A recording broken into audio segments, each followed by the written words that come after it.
anybody who's been around YouTube long enough would know that growing a channel, making it work, making the right content, and getting people to watch it is always a struggle, and it takes a lot of work in the background, which I really don't think a lot of people are aware of, except for those that do this on a consistent basis. And when you devote that amount of time, it certainly plays a role on you as an individual, you know, the way you work your schedule with your family and those sorts of things.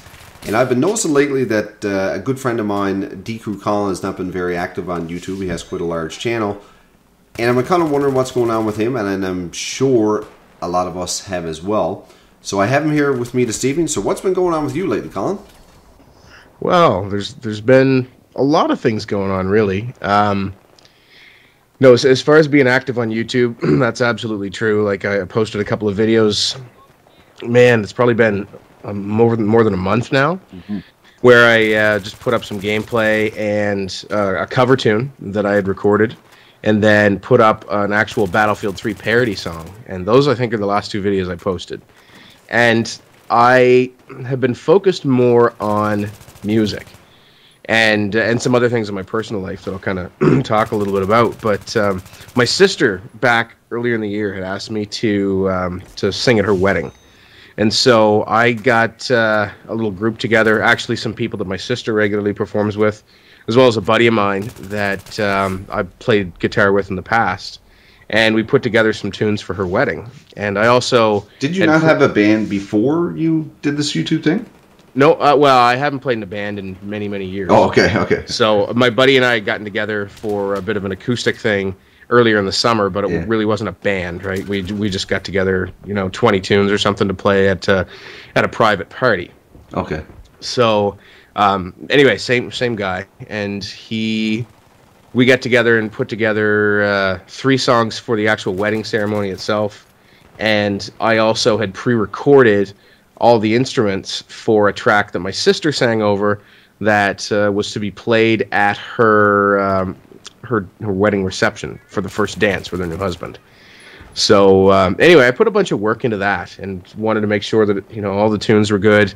Did my own arrangements on some of them, and we picked some challenging stuff. So took a lot of practicing and had a good time doing it. And after that, my buddy and I got talking that we should really get a band started, probably in the new year. But we managed to enlist the help of a bass player and a drummer, and we're just kind of now looking for some rehearsal space and that sort of thing to start playing. But we kind of drifted away from the idea of starting a small acoustic act, and we were both jamming, just enjoying a track by a dude named Joe Bonamassa. And he's not really well known, but he's sort of a blues rock player, and he actually plays a lot of solo stuff and plays in a band. I think it's called Black Country Communion, and the drummer in that band is Jason Bonham, who's the son of John Bonham, who was the drummer for Led Zeppelin. And when Led Zeppelin's done some reunion tours as of late, then he's filled in for his dad. But anyway, who passed away, unfortunately. So, but we got into this, and we're like, let's not screw around with acoustic stuff. Let's get right into the blues rock. So I hadn't played electric guitar in a long time, and I'm not super skilled on that instrument. So I went out after the wedding, and I picked myself up, rented for 2 months, a Gibson Les Paul. So I've seen that on Twitter. So that's sitting in my basement, and so anytime I retreat to the basement, and there's options of things to do, gaming being one thing I could potentially do, or picking up the Les Paul and practicing guitar, I have always been picking up the guitar and doing things that in playing guitar for 20 years I never bothered to do, like properly learning all my scales. And I knew all my music theory from piano and playing saxophone and voice and that sort of thing, but never applied it to the guitar. So I kind of sat down trying to figure some things out, and I kind of get pissed off at myself because I'd spent like 2 years gaming on YouTube and spending a bunch of time in the last year focusing on how improving my video gameplay. Yes. And succeeded, like got a lot better at the game. Yeah. But, then when I'm sitting there frigging around on guitar trying to get through what isn't really that complicated of a run or riff or a lick or something like that. I was like, damn it. And I actually invested that time that I spent gaming into practicing the guitar this past year. Yeah. I'd be somewhere right now. Yeah, that's right. That's right. So I kind of decided to shift focus a little bit. So do you feel like, as I feel this way sometimes, do you feel like sometimes YouTube kind of feels like a job to you, Colin? Did it interfere with, other things that you felt you could be doing, like playing guitar and those sorts of things? Well, do you feel that way? It really felt like a job. And I've never made enough money at it to consider it a job, but almost like an addiction. Yes. Yeah. Where I'd sit down, I'd post a video and sit down that night, and maybe the kids are playing around me or something, and I'd be sitting on my laptop, reading comments and that sort of thing. And I was missing out on some stuff that was going on around me because I'd just get in the zone on YouTube. Yes. And at the same time that I was doing that, so we had our second daughter. She's going to be 2 in February, and she's growing up like crazy. Yeah, my daughter turned 5 today, actually. Yeah, I saw that. And my wife and I just kind of noticed. We never fight. We get along really, really well. Yeah. But we just kind of noticed, like, she's gotten involved in roller derby here in Fredericton, which is an awesome sport for women and definitely something worth checking out. But anyway, she was heavily involved in that, and that was taken up, 2 or 3 nights a week. And when she's not home and I'm here alone, I don't like to get the headset on and get too immersed in games or whatever, because I can't hear the kids. Even with a monitor, we don't have a baby monitor in my older daughter's room, so a couple of times she was like up wandering around the house looking for somebody, and I was upset her. So I decided I'll just pick up a guitar and go up in the living room and noodle away, and I can hear everything that's going on. Yeah, sure. Nights my wife was home, I'd hop downstairs and play games because I could. And we kind of realized that we were both just doing our own thing a lot and kind of becoming less and less like a married couple and more like, still best of friends that were almost like roommates that were like co-parenting 2 kids. Mm-hmm. And, we were just not in the same place at the same time very much. And we talked about it, and we wanted to fix that. And when you look at, things she's involved with, like roller derby, well, YouTube and playing video games is pretty low on the priority list. Yeah, absolutely. I got to agree with you there 100% because, my wife has brought it up to me several times. She said, do you realize how much time you actually spend? The kids go to bed, I come downstairs, and I love playing video games. And, since I've gotten involved in this YouTube thing, and my channel's still not very big by any stretch of the imagination, I got to echo what you say. It's like an addiction. You get a video up, you get, like for me, if I get 100 likes, I'm like, holy shit, that done really well. And so I really want to build off of that and put another video up to maybe get 150 or whatever. And when you really step back and you look at it and you say to yourself, what does it fucking matter? And, it's starting to bother my wife, and I haven't been posting videos like I did, or, back, say, even 3 or 4 months ago. But, I still do it, and I still play a lot of games. And I find it was kind of interfering with my, and it still does interfere with my gaming enjoyment, if you will.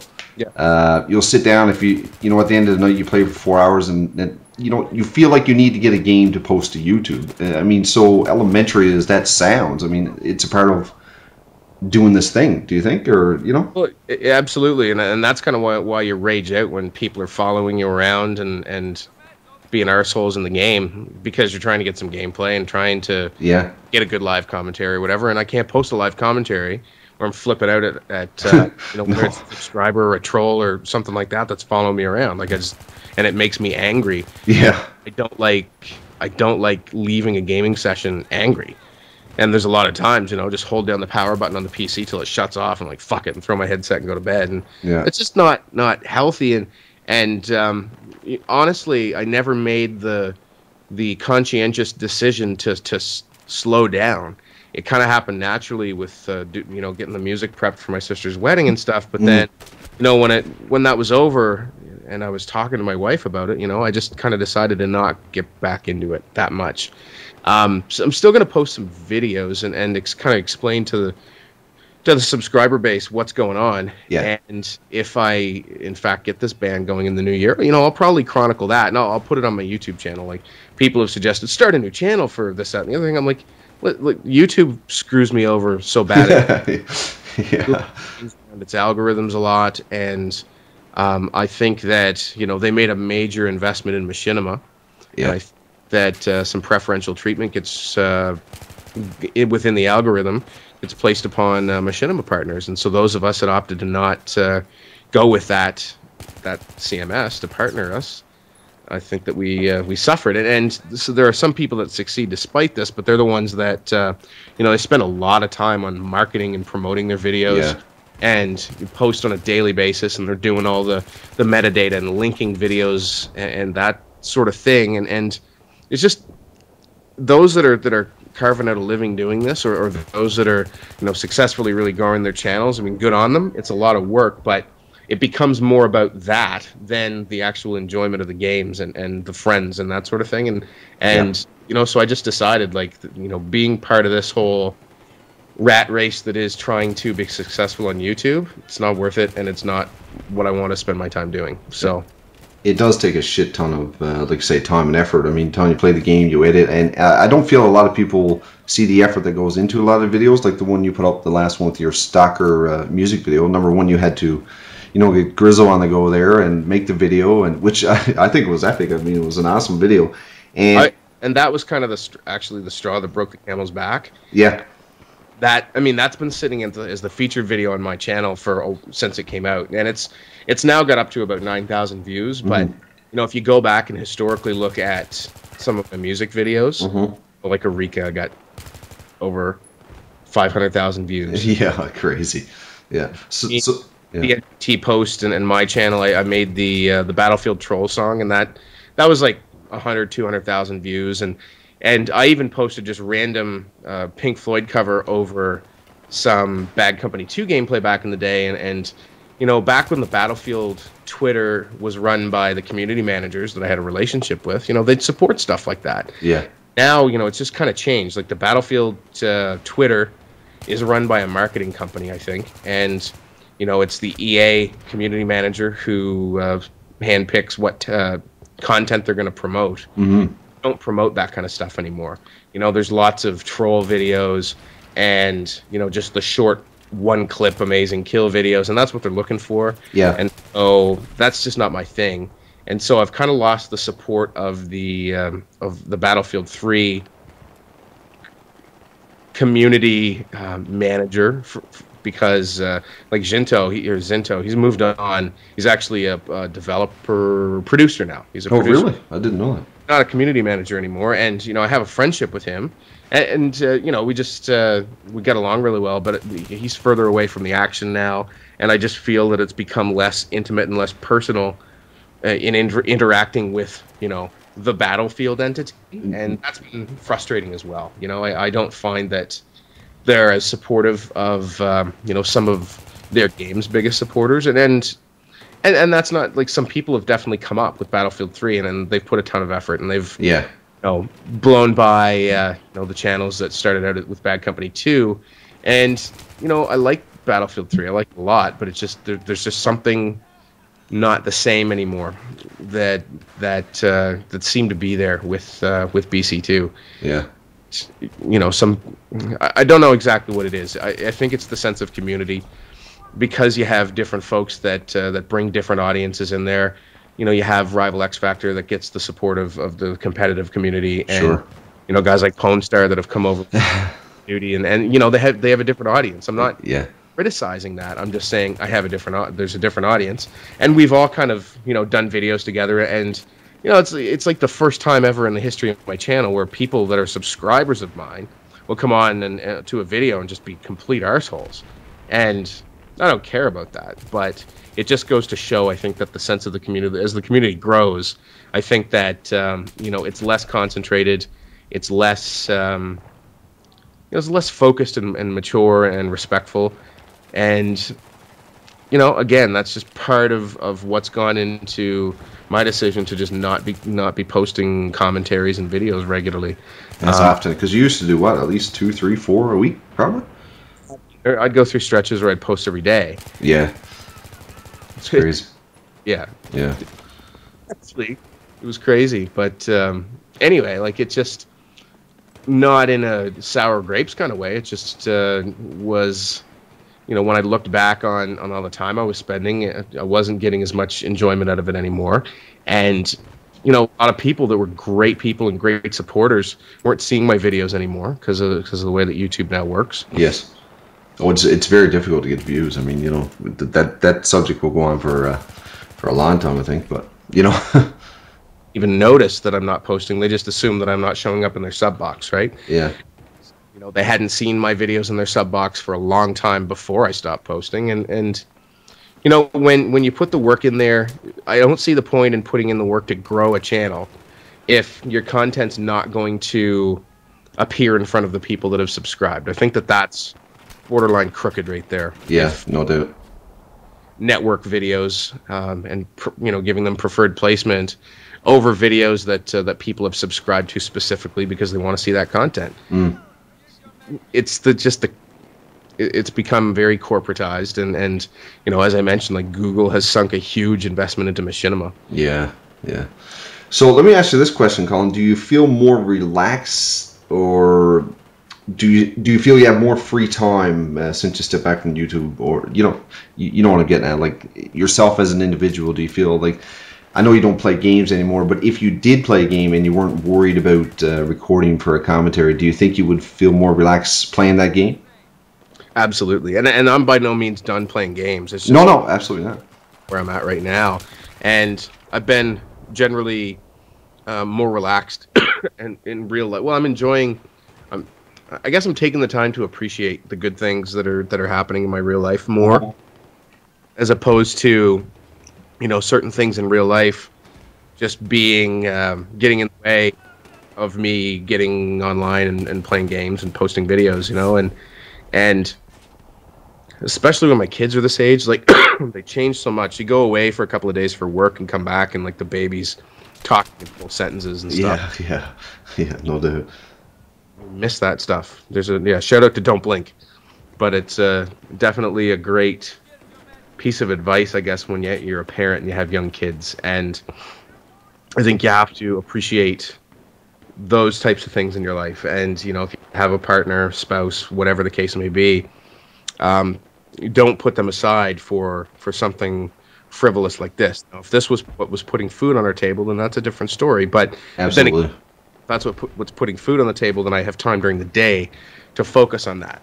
And I have a day job, and day job more than adequately puts food on the table. So any money that I ever made on YouTube, I spent on some gadgets and yeah.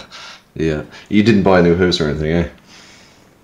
I actually gave a bunch to charity, helped out like DRMB when there were some things going on there. So most of it went back into gaming, and some to the community, and some into my own gaming setup. But only 1 month when I went on parental leave, and I didn't file my EI papers in time with Service Canada, so I wasn't going to get my EI check while I wasn't working, and so I had a stack of YouTube checks that I cashed in 6 months. So I cashed those and bought some. There you go.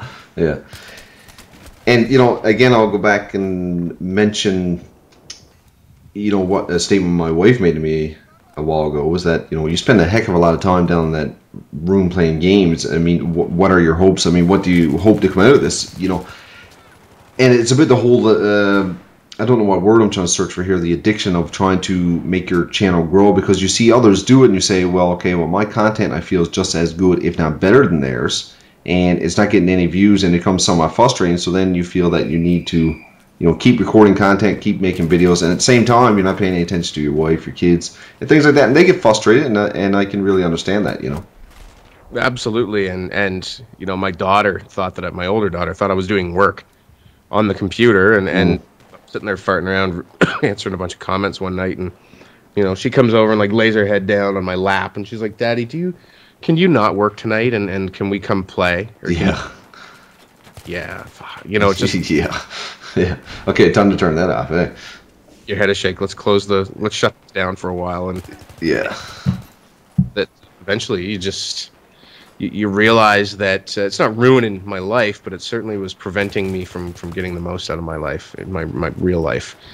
And also, if I was spending that time on gaming and YouTube. I wouldn't have the time to explore some of the music endeavors that I really think that when it comes to the amount of time versus the return that you get with respect to just the enjoyment of your life, because once you put money aside, then really your hobby time should be rewarding. And once Absolutely. rewarding to me, getting a band started and playing and seeing that grow, or gaming content on YouTube, growing the channel and seeing that grow. I think that if you're a fan of music or you're a musician, then that's a fairly obvious answer. That I'd rather refocus that hobby time and just play games for sheer fun every now and then for a bit of relaxation. Yes. If I'm going to put hard work into a hobby, I want that to be my music. Well, everybody has to have a hobby, Colin. I mean, one thing about working all day long is, you're going to get pissed off with people. You're going to get pissed off with the people you work for and the people you work with. And I really do think that you need to have some separation from, even the wife and kids sometimes, you could say. But, what you choose and how much time you choose to invest in it in regards to the return that you get, sometimes you really got to size up what's happening with that. And I enjoy YouTube. I enjoy YouTube a great deal, and I think the biggest part I enjoy about YouTube is meeting people like yourself, who are very like-minded people. And I think sometimes you can get a little bit sidetracked with, and I know a lot of people do, especially people that are just starting their channel. Okay, I'm doing this to make money, and that's a big thing with YouTube. I think maybe companies like Machinima have created this on YouTube. I really don't know. Is that everybody who puts a video on YouTube, it seems like, wants it to be for the wrong reasons, in my opinion, sometimes. I mean, I am a partner channel, but I mean, my channel's so small, what I get paid to put videos on YouTube is meaningless to me, Yeah, I mean, if money were the big driver, then, just about anyone who does YouTube probably be better off. Most, some of the huge channels, obviously not, but, the average up-and-coming channel, you'd be way better off getting a part-time job and sinking your time into that to make money than playing video games and putting it on YouTube.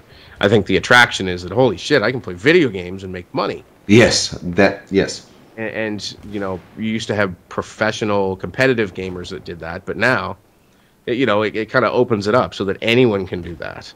And I think in opening it up, it's really saturated the content base out there, and companies partnering, any channel with a couple of hundred subscribers, if they don't have standards in who they partner, then that really tends to saturate the market as well. Yeah. And I like, like the guys from Pixel Enemy, they have standards around who they work with and what kind of content that they want to support, and I totally respect that. Yeah, they're great guys, actually. And it's just not a function of volume and how many channels can we get partnered, and how, it doesn't even matter, if a million channels are getting a few hundred views, well, whatever in the grand scheme of things for them, then it's still tons of views. It doesn't matter if you have, a couple of larger channels doing really well. And as I said, it becomes saturated. And for new people starting out, it's really rare that just good content rises to the top. Yes. Without some help. That's right. Well, I don't know, probably about 2 months ago, Colin, I picked up Need for Speed Most Wanted, which is a series I've always enjoyed. And the first video I put on YouTube, the second comment on it was, how much money did you get paid to say that you like this game? And I was like, what the flip? And I replied to the guy, I said, man, you can't be serious. Have you looked at my subscriber count? You know what I mean? Like, come on, man. I mean, I enjoy this game, and I'm playing it because I do. And I think a lot of that gets blurred on YouTube. People post content because they're, getting little kickbacks from whatever publisher that might be producing the game, to help them promote the game itself. Because, I mean, in this day and age, if you're going to look for gaming content, you're going to YouTube to see what the game's all about, or you want to know about a particular weapon or whatever the situation is. And I really do feel that's hindered YouTube as well. Like, people's perception of why people do it is a little bit different. Would you agree with that? Yeah, absolutely. And for the record, even though I've been in tight with the guys at EA and DICE, well, DICE more so than EA, I've never received any kind of a kickback. The closest thing to a kickback was a a prototype of the Elgato Game Capture HD that I still have to fucking review. I've been using it for the Xbox, and it's a fantastic capture device. And what Elgato really brings to the table is amazing software. Yeah. To go along with it, that puts a lot of value into that price tag, and I need to. I do owe it to the guy to put the video out there, and I feel strongly that it's a good product. And there was no strings attached. He just sent it to me and said, "We know that you use iTV on my Mac, and that you like it. Would you be interested in trying out our capture device?" And I was like, "Absolutely." And it's great. It's the old HD PVR, great big, almost the same size as an Xbox. Yeah, still got one. Looking at it right now. And this one, the Elgato, it's about the same size as like a medium-sized whiskey flask. Okay. And one of those little flasks you buy to tuck in your pocket when you go out hunting, golf course. Yeah. I had one with me when I played at my sister's wedding. We were up in the choir balcony above the church. So trying to get your nerve up. No, not at all. It's a Catholic church, and I'm not Catholic. I'm not religious at all, actually. So I have a hard time with religious services, and I thought it would be a good idea. And we also played the opening wedding march in non-standard tuning, so we had to go retune our guitars in the back office in the church balcony. And I just happened to have a flask with it in it for the occasion. So. Was there anything you wanted to say, Colin, in regards to, going forward for you? I know you mentioned you're still going to play games. Can we still expect to see some gaming content on your channel at all, or? I would say yes. I'm going to make my channel more about sharing the things that I enjoy. Yeah. And, if I'm putting work into something and trying to improve at it, then I'll try and share that. With gaming, I'm not going to focus on, I'm going to try and get better. I'm going to try and get better and better. So, if I post gaming content, it will be more focused on the fun aspect of it. If I make commentaries, chances are, there's a good chance it'll be like gameplay as a backdrop for a commentary or something, as opposed to staring at my ugly mug in a vlog for. Yeah. Give us something better to look at, is what you're saying. Exactly. And so I'm never going to say never that the gaming content's over, but I'm not going to try and be part of something that I'm just not comfortable. I just don't feel like I'm a part of it anymore. Yeah. It seems you mentioned that. Did you find sometimes, especially for gaming content, where it's very saturated, did you find you were struggling to find something that was relevant to talk about? Well, if I'm talking strictly about the game, then, there's a load of channels that are giving weapon reviews and tactics and thing, and many of whom put a lot of work into it. I don't think that I am necessarily going to do a better job than them at it. So I'm not going to go out there and try and compete head-to-head with them. I'd rather deliver the content that, honestly, like a lot of my subscriber base, they just prefer my videos where I just talk. And it doesn't have to be about the gameplay. It doesn't have to be about weapons or tactics, although people enjoy those too. But, just stories about my kids and what's going on in life. And that's kind of what I started missing. When you're just cranking out content to crank out content, then you're not connecting with the subscriber base either, because you make your content very generic, ready for mass consumption. Yes. And I don't want to do that in the interest of just getting as many views and eyes on the channel as possible. Mm-hmm.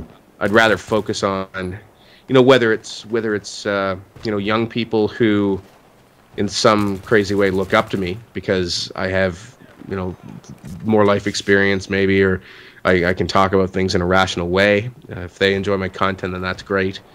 There's lots of older people that subscribe to my channel, gamer dads and moms and grandparents even subscribing to my channel. Yeah. That have actually identified themselves. I'm not just going based on my my YouTube data, but if I'm posting content, then that's what it's going to be about. Yeah. And talking to people. Yeah. So, for people that just want gameplay, they want my opinion on weapons and opinion on this and opinion on that. I'm not going to really play enough to have a strong opinion about these things unless I, go in and find something extremely enjoyable, really fun and definitely worth trying out if you're trying to get more enjoyment out of your gaming. And that's kind of what I've always been about, is sharing my enjoyment for what I'm doing, and trying to help people get more out of their game. Yeah. Well, as I mentioned in the beginning of the video, I asked you for some advice on my channel, and one of the first things you said to me was, stop talking about the gameplay. I mean, people can see what you're doing.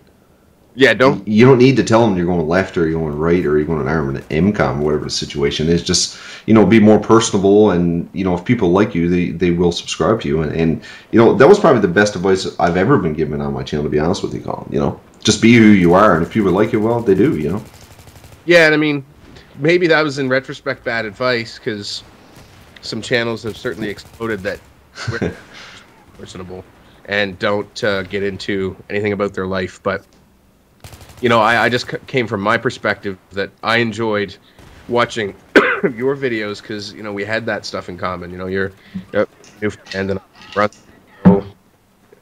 we live in a harsh climate. Yeah. And whatnot. So more. I was enjoying that part of the content more, and I thought that you're certainly not going to appeal to everyone. You're not going to appeal to the younger teens, maybe, with that sort of talk. You definitely will some.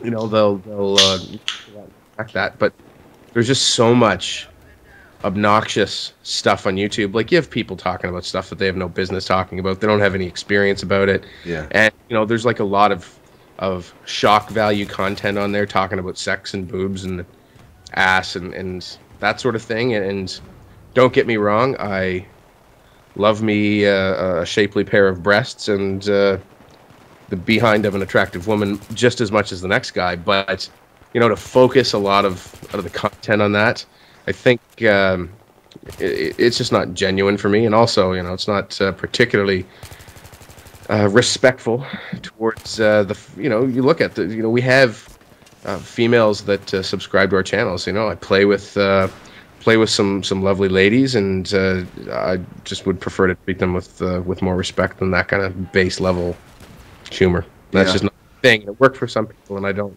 Yeah, well, the way we have kids as well, Colin. So the way I look at it is that, my 8-year-old, guess what? she has an iPad. She's on YouTube, and she might stumble across one of my videos, and if I'm there acting like an asshat, then what does that say about me? You know what I mean?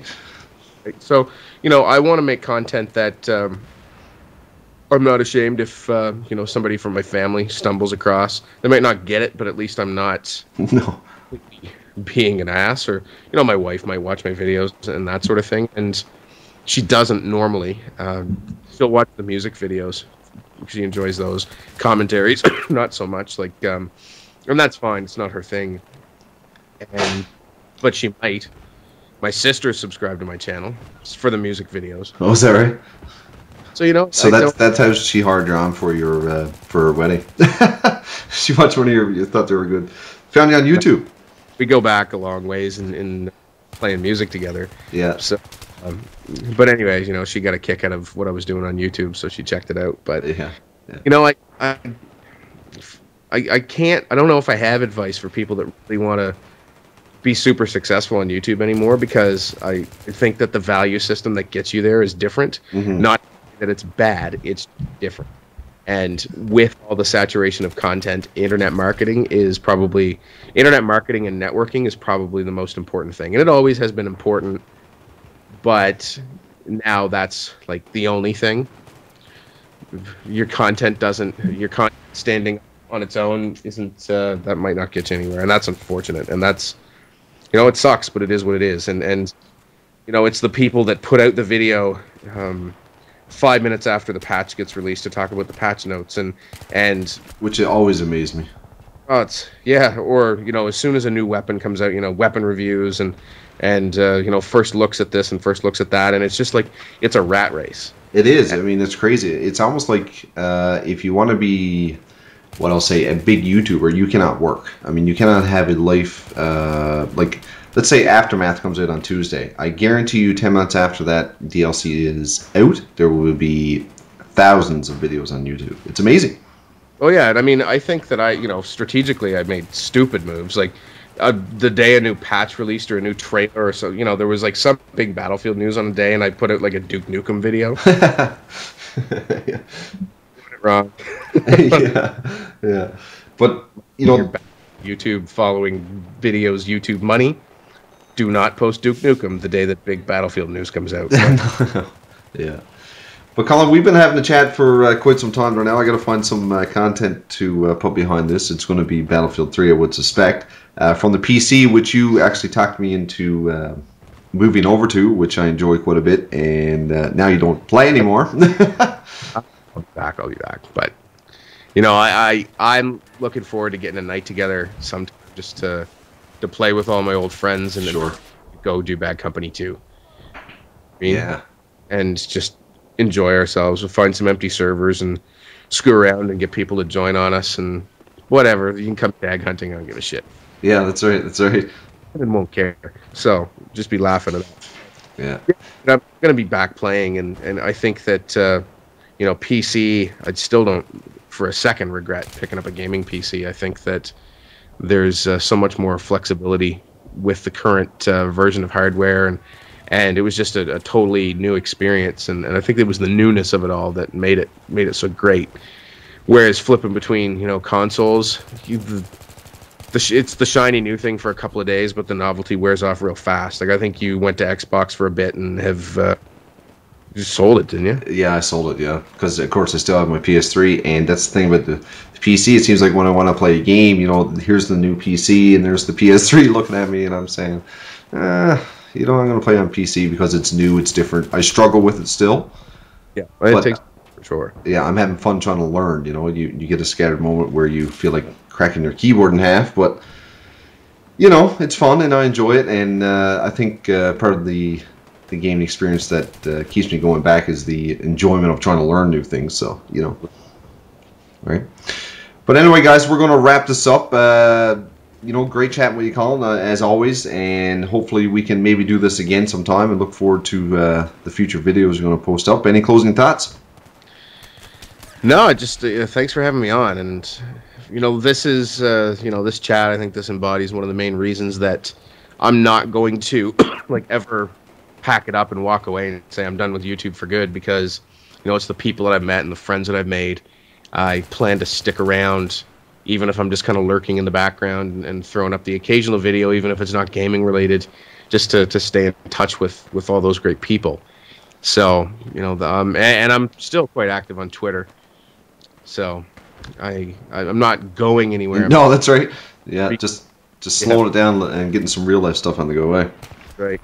And you know, if I get this band thing going, then I'll definitely want to chronicle that, and I'll probably post it on the channel, you know, just some clips here and there, and you know, having fun, and to kind of share that, because you know, I'd encourage people that you know, if you're so far down a path with gaming that you find that it's frustrating, and you know, you're thinking about how to furiously type some sort of a comment back to a troll that's said something you didn't like on the internet. Yeah.